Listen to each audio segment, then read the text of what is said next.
കാരുണ്യക്ഷേമ സമിതിയുടെ 268ാമത് കുടുംബയോഗവും ലഹരി വിരുദ്ധ ബോധവൽക്കരണ ക്ലാസും നടന്നു. പ്രസിഡന്റ് MA മോഹൻ അധ്യക്ഷത വഹിച്ചു. രക്ഷാധികാരി CC Sivan, secretary MG Vinesh, ഖജാൻജി KA ബാബു എന്നിവർ ചടങ്ങിൽ പങ്കെടുത്തു. മുൻപ് SI രാജീവ് ലഹരി വിരുദ്ധ ബോധവൽക്കരണ ക്ലാസ് എടുത്തു. ഒരു കാലത്ത് നമ്മുടെ പോലീസും ജനങ്ങളുമായിട്ടുള്ള ബന്ധം, പോലീസ് സ്റ്റേഷനിലേക്ക് ജനങ്ങൾ വരാൻ മടിച്ചിരുന്ന ഒരു കാലമുണ്ട്. ആ ഒരു കാലഘട്ടത്തിൽ നമുക്ക് 3 തരത്തിലുള്ള ആളുകളെയാണ് നമ്മൾ കണ്ടിരുന്നത്. ഒരു കൂട്ടര് അവരുടെ കാര്യങ്ങൾ പോലീസ് സ്റ്റേഷനിൽ അവരുടെ സ്വാധീനവും അല്ലെങ്കിൽ അവരുടെ രാഷ്ട്രീയവും സാമൂഹ്യമായ സ്വാധീനങ്ങൾ ഉപയോഗിച്ചുകൊണ്ട് പോലീസ് സ്റ്റേഷനിൽ കാര്യങ്ങൾ നടത്തിയിരുന്ന ഒരു കാലഘട്ടം. മറ്റൊരു കൂട്ടർക്ക് പോലീസ് അങ്ങോട്ട് കൊണ്ടേ കൊടുക്കുമായിരുന്നു അവരുടെ കാര്യങ്ങൾ അന്വേഷിച്ചു. ഇതൊന്നും അതിന് മൂന്നാമത്തെ കൂട്ടർ നീതി നിഷേധിക്കപ്പെടുന്ന ഒരു കൂട്ടരുണ്ടായിരുന്നു. പോലീസ് സ്റ്റേഷനിൽ വരാൻ പേടി, ജനങ്ങളുമായി പോലീസുമായിട്ട് ബന്ധപ്പെടാൻ പേടി, അങ്ങനെ തങ്ങളുടെ സത്യാവസ്ഥ പോലും വെളിപ്പെടുത്താൻ പോലീസ് സ്റ്റേഷനിലേക്ക് വരാൻ മടിക്കുന്ന ഒരു കൂട്ടർ സാധാരണക്കാരനായ ജനങ്ങൾ. ആ സാധാരണക്കാരനായ ജനങ്ങൾക്ക് നീതി കിട്ടുമ്പോൾ പോലീസ് സ്റ്റേഷനിലേക്ക് മടികൂടാതെ വന്നപ്പോൾ കാര്യങ്ങൾ പറയാനും അവതരിപ്പിക്കാനും കഴിയുമ്പോൾ ഇവിടുത്തെ രീതി വരികയാണ്. അതിന്റെ റെസിഡൻസ് അസോസിയേഷൻ ഇതേപോലുള്ള സംഘടനകൾ രൂപീകരിച്ചപ്പോൾ പോലീസും ജനങ്ങളും തമ്മിലുള്ള ബന്ധം ഊട്ടിയുറപ്പിക്കാൻ ഒരു വഴിയായി എന്നുള്ളതാണ്. ഇപ്പൊ ജനങ്ങൾക്ക് ഒരു പരിധി വരെ ഒരുപാട് ചെറിയ ചെറിയ പ്രശ്നങ്ങളുണ്ടെങ്കിലും പല കാര്യങ്ങൾക്കും പോലീസ് സ്റ്റേഷനുമായിട്ട് ബന്ധപ്പെടാൻ ആർക്കും അങ്ങനെ പേടി ഒന്നുമില്ലാത്തൊരു കാലഘട്ടത്തിലുള്ളത്. ആ പോലീസ് നേരത്തെ ചെയ്തിരുന്നത് നമ്മൾ ഓരോ കുറ്റകൃത്യങ്ങൾ കണ്ടുപിടിച്ചുകൊണ്ട് അവരുടെ നടപടി അവർ ജയിലിലേക്കുള്ള ഒരു രീതിയായിരുന്നു. പക്ഷെ ഇപ്പോഴത്തെ കാഴ്ചപ്പാടുകൾ മാറി. നമ്മൾ കുട്ടികളെ പോലീസ് സ്റ്റേഷനിൽ വരുത്താൻ പാടില്ല എന്നൊരു കാലഘട്ടത്തിലൂടെ കടന്നുപോയിരുന്നു. പക്ഷെ ഇന്ന് കുട്ടികൾക്ക് വേണ്ടി പോലീസ് സ്റ്റേഷൻ തന്നെ ഒരു space child friendly police station നാമകരണത്തിൽ വിളിച്ചുകൊണ്ട് കേരളത്തിലെ നിരവധി പോലീസ് സ്റ്റേഷനിൽ കുട്ടികൾക്ക് ഇരിക്കാനുള്ള കളിക്കാനുള്ള കളിപ്പാട്ടങ്ങൾ വരെ സംഘടിപ്പിച്ചുകൊണ്ട് പോലീസ് സ്റ്റേഷനിൽ കുട്ടികൾ വരണം എന്നൊരു രീതിയിലേക്ക് കാര്യങ്ങൾ മാറി. കാരണം നമ്മളിന്ന് കുറ്റകൃത്യങ്ങൾ കണ്ടുപിടിച്ച് അതിനെ നടപടിയെടുക്കുന്നേക്കാൾ അതിലേക്ക് പോകാതിരിക്കാൻ വേണ്ടി കുട്ടികളെ തടയുകയെന്നൊരു ഉദ്ദേശത്തോടുകൂടിയാണ് അത്ര. നമ്മുടെ സർക്കാർ തന്നെ നമുക്കിപ്പോൾ അറിയാം, നമ്മുടെ നാട്ടില് മയക്കുമരുന്നിന്റെ ഉപയോഗം ഒരുപാട് കൂടുതലാണ്. അതെന്ത് മയക്കുമരുന്നെന്ന് ഞാൻ പറയുന്നത്, അതിനെക്കുറിച്ചൊന്നും ഞാൻ സംസാരിക്കുന്നില്ല. ഒരു സർക്കാർ തന്നെ അതിനുവേണ്ടി മുന്നിട്ടിറങ്ങുമ്പോൾ അത് നമ്മുടെ അവസ്ഥ, നാടിന്റെ അവസ്ഥ എത്രയാണെന്ന് മനസ്സിലാകും.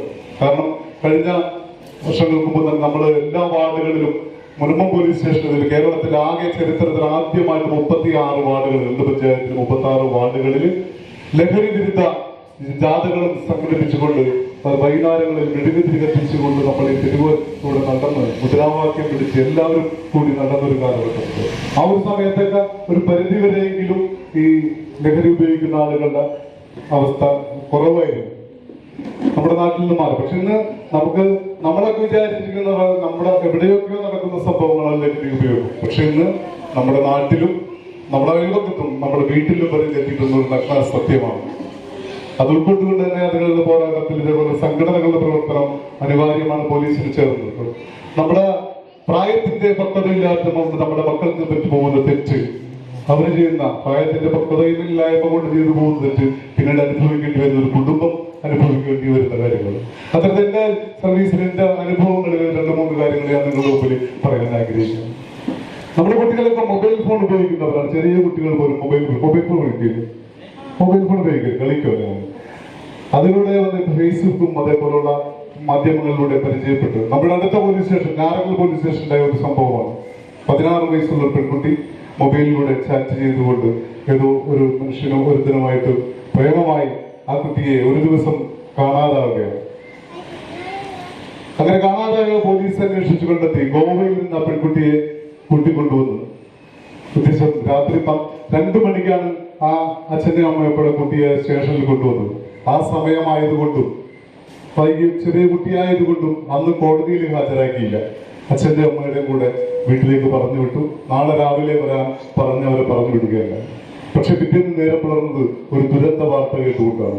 അച്ഛനും അമ്മയും മകളും ഒരു മുറിയിൽ കെട്ടിത്തൂങ്ങി മരിച്ച് കിടക്കുന്ന കാഴ്ച കൊണ്ട് ലോകത്ത് നെറ്റിച്ചുകൊണ്ടാണ് നമ്മൾ തന്റെ മകൾ ഏതോ കുറ്റകൃത്യങ്ങളിൽ ഏർപ്പെട്ട് അല്ലെങ്കിൽ ജീവിതത്തിന്റെ നശിച്ചു പോകുന്ന ഒരവസ്ഥയിലേക്ക് പോയി എന്ന ഉത്തമ വിശ്വാസത്താൽ ആ അമ്മയും അച്ഛനും ആത്മഹത്യ ചെയ്തതോടെ ആ കുഞ്ഞും ആത്മഹത്യ ചെയ്തൊരു സംഭവം നമ്മുടെ അടുത്ത പോലീസ് സ്റ്റേഷൻ, ഞാറക്കൽ പോലീസ് സ്റ്റേഷനിലായ സംഭവമാണ്.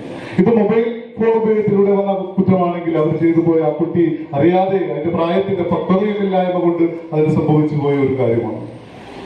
അതാണെങ്കിൽ നമ്മുടെ മുനമ്പം പോലീസ് സ്റ്റേഷൻ ചെറായില് മയക്കുമരുന്നിന് അടിമപ്പെട്ടൊരു മകൻ, ഒരു സർക്കാർ ഉദ്യോഗസ്ഥനായ അച്ഛന്റെ മകൻ, അദ്ദേഹം പലവട്ടം പോലീസ് സ്റ്റേഷനിൽ വന്ന് ഈ കാര്യം അവരെ പോലീസ് അച്ഛനെ മകനെയും വിളിച്ചുകൊണ്ട് പോലീസ് പലവട്ടം ആ പയ്യനെ ഉപദേശിച്ചു. പക്ഷെ അവൻ അതിൽ നിന്ന് മോചിതനായില്ല. അന്ന് കഞ്ചാവ് ഒക്കെയാണ് ഉപയോഗിച്ചിരുന്നത്. ഇന്ന് ഒരുപാട് ആ മേഖലയിൽ കുറെ കാര്യങ്ങളൊക്കെ ഉണ്ട്, ഇന്ത്യയിൽ അങ്ങനെ. പക്ഷെ ആ മകൻ നന്നായില്ല. അങ്ങനെ അമ്മയ്ക്കും ഇളയ നിജനും വരെ അവനൊരു ഭാരമാണെന്ന് തോന്നിയപ്പോ അച്ഛൻ ആ പയ്യനെയും കൊണ്ട് വടക്കേക്കര പോലീസ് സ്റ്റേഷനിലേക്ക് മാറി താമസിച്ചു. മകൻ നന്നായി കൂട്ടുകെട്ടുകൾ വിടുന്ന കുറ്റം വിശ്വാസത്താൽ അച്ഛൻ മകനെയും കൂട്ടി വാടകയ്ക്ക് താമസിച്ചു വടക്കേക്കര പോലീസ് സ്റ്റേഷനിൽ. പക്ഷെ ആ മകൻ നന്നായില്ല. അവൻ വീണ്ടും ഒരു സമൂഹത്തിനൊരു ബാധ്യതയായി മാറുമെന്ന് അപ്പൊ ഒരു ദിവസം നേരം പെടുന്നത് ആ മകനെ വെട്ടിക്കൊന്നുകൊണ്ട് അച്ഛൻ ആത്മഹത്യ ചെയ്ത കഥ കേട്ടുകൊണ്ടാണ്. തന്റെ പൊന്നോമന, തന്റെ മൂത്ത മകനാണ്, പൊന്നുപോലെ വളർത്തിക്കൊണ്ടുവന്ന തന്റെ മകനെ കൊന്നുകൊണ്ട് ആത്മഹത്യ ചെയ്ത അച്ഛന്റെ ഗതികേട് മയക്കുമരുന്നിന്റെ ഉപയോഗം കൊണ്ട് സംഭവിച്ചതാണ്. അവന്റെ പക്വതയുമില്ല, അവളുടെ പ്രായത്തിന്റെ പക്വതയില്ല, അവൻ ചെയ്ത തെറ്റിന് ആ കുടുംബവും അദ്ദേഹവും അടക്കമുള്ള കുടുംബവും അവരുടെ ബന്ധുക്കളും ഒക്കെ അനുഭവിക്കേണ്ടി വന്നൊരു അമ്മമാർക്ക് ഏറ്റവും കൂടുതൽ, അച്ഛന്മാർക്ക് കൂടുതൽ ജോലി തിരക്കും കാര്യം. പക്ഷെ ഇന്നത്തെ കാലത്ത് അച്ഛനും അമ്മയും ജോലിക്ക് പോകുന്ന ഒരു കാലഘട്ടമാണ്. എങ്കിലും അമ്മമാർക്കാണ് ഏറ്റവും കൂടുതൽ മക്കളെ തിരിച്ചറിയാം. ഒരു ക്ലാസ്സിൽ പറഞ്ഞൊരു കഥ പറയുന്നു.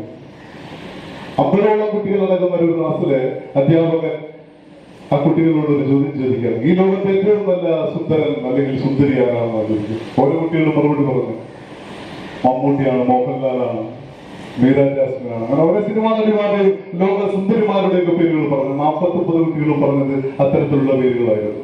എന്നാൽ ഒരു കുട്ടി മാത്രം പറഞ്ഞത് എന്റെ അമ്മയാണ് ഈ ലോകത്തെ ഏറ്റവും നല്ല സുന്ദരി എന്നാണ് പറഞ്ഞത്.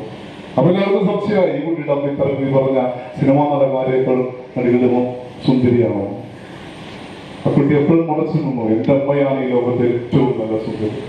സൂര്യൻ ഉദിക്കും മുമ്പേ ഉണർന്ന് സൂര്യനെ സ്തമിച്ചാലും ഉറങ്ങാതെ എന്നെ സ്നേഹിക്കുന്ന, എന്നെ ചേർത്ത് നിർത്തുന്ന, എന്റെ മനസ്സ് മനസ്സിലാക്കുന്ന, എന്റെ പ്രശ്നങ്ങൾ മനസ്സിലാക്കുന്ന, എന്നെ കൂടെ കൂട്ടുന്ന എന്റെ അമ്മയാണ് ഈ ലോകത്തെ ഏറ്റവും നല്ല സുന്ദരി എന്നാണ്.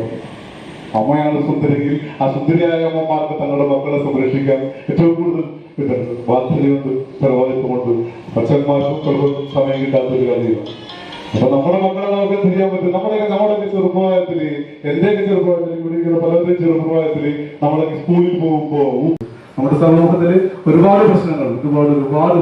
അപ്പൊ ഈ അതിന് നമുക്കാവാൻ കഴിയുന്ന കാര്യങ്ങൾ നമ്മൾ ചെയ്യണം. നമ്മുടെ മക്കളൊക്കെ പുറത്തു പോയിട്ട് വരുമ്പോ പണ്ട് ആൺകുട്ടികൾ മാത്രമേ, പക്ഷെ ഇന്ന് പെൺകുട്ടികൾ. നമുക്കറിയാം, നമ്മുടെ അടുത്തുള്ള ചെറായി അല്ലെങ്കിൽ വെളുപ്പള്ളി ബീച്ചുകളിൽ പോയാൽ കുറച്ച് സമയത്ത് നമ്മളൊന്ന് പോയി നോക്കിയാൽ നമുക്ക് കാണാം, നമുക്ക് സഹിക്കാൻ പറ്റാത്ത, പെട്ടെന്നുള്ളതും തന്തയ്ക്ക് സഹിക്കാൻ പറ്റാത്ത രീതിയിലുള്ള കാഴ്ചകളാണ് കാണുന്നത്. കുട്ടികൾക്ക് ചോദ്യം ചെയ്യാൻ നമുക്ക് അവകാശമുണ്ട്. ചോദിച്ചാൽ ഞങ്ങൾ പ്രായപൂർത്തിയായതാണ്, നിങ്ങൾക്ക് എന്താണ് അവകാശം, നമ്മളോട് തിരിച്ചു ചോദിക്കുന്ന ഒരു സമൂഹത്തിലൂടെ കുട്ടികൾക്ക് വന്നുപോകുന്നത്.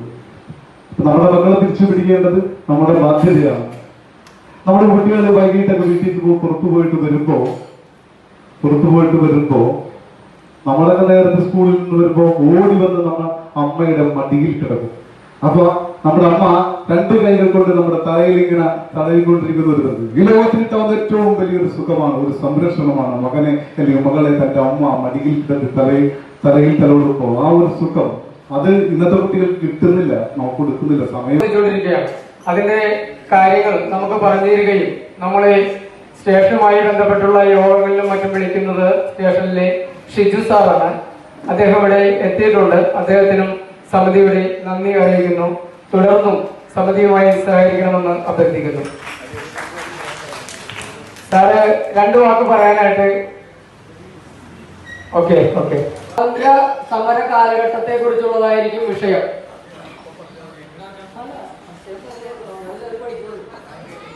സ്വാതന്ത്ര്യ സമര കാലഘട്ടത്തെ കുറിച്ചുള്ളതാണ് വിഷയം.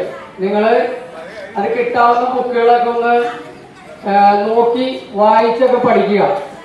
അപ്പൊ ഒരു വിഷയം അത് ഏതെങ്കിലും ഒരു കാലഘട്ടത്തെ ആസ്പദമാക്കി പറയും. നിങ്ങൾ ശ്രദ്ധിക്കുന്നില്ല, ഏതെങ്കിലും ഒരു പീരീഡിനെ സംബന്ധിച്ചുള്ള അതായിരിക്കും പറയുന്നത്, ഒരു കാലഘട്ടത്തിനെ കുറിച്ച്.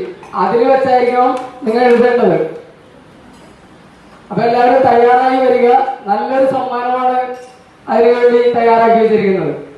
ഒരു ഓണത്തിന് ആദ്യം തന്നെ ഒരു തിരുവാതിര കളിയുണ്ട്. അത് കഴിഞ്ഞിട്ടാണ് ജനകീയ ഓണക്കളി. അതിൽ 25 പേർക്കും പങ്കെടുക്കാം, ബാക്കിയുള്ള ആളുകൾക്കും പങ്കെടുക്കാം, കൊച്ചു കുട്ടികളുടെ ഏറ്റവും പങ്കെടുക്കാം. അവർ ഈ ഓണക്കളിയുടെ നടുക്കൊരു റൗണ്ടായിട്ട് നിന്നിട്ട് അവർക്കും അതിനകത്ത് പങ്കെടുക്കാവുന്നതാണ്. അതായത് ഓണാഘോഷം നല്ല രീതിയിൽ കൊണ്ടാടണം. ഇപ്പോൾ സബ് ഇൻസ്പെക്ടർ അദ്ദേഹം പറഞ്ഞു, നമ്മൾ വളരെ നല്ല രീതിയിലാണ് പോകുന്നതായിട്ട് അദ്ദേഹത്തിന് മനസ്സിലായി. എങ്കിൽ ആ മനസ്സിലായാലും നമ്മൾ വളരെ നല്ല രീതിയിൽ പെരുമാറണമെങ്കിൽ അന്നത്തെ ദിവസം, ഓണത്തിൻ്റെ ദിവസം എല്ലാവരും, ഓണത്തിൻ്റെ 2ാം ഓണത്തിൻ്റെ നമ്മുടെ പരിപാടികൾ എല്ലാവരും ഉൾക്കൊണ്ടുകൊണ്ട് എല്ലാ പരിപാടിയും മനോഹരമാക്കുക.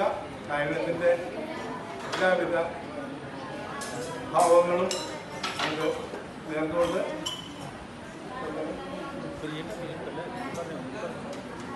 ഇനി ആർക്കെങ്കിലും ഓണത്തിൻ്റെ അന്ന് ഓണാഘോഷങ്ങൾക്ക് എന്തെങ്കിലും പരിപാടി ഉൾക്കൊള്ളിക്കാനുണ്ടെങ്കിൽ അവർക്കും സംസാരിക്കാം.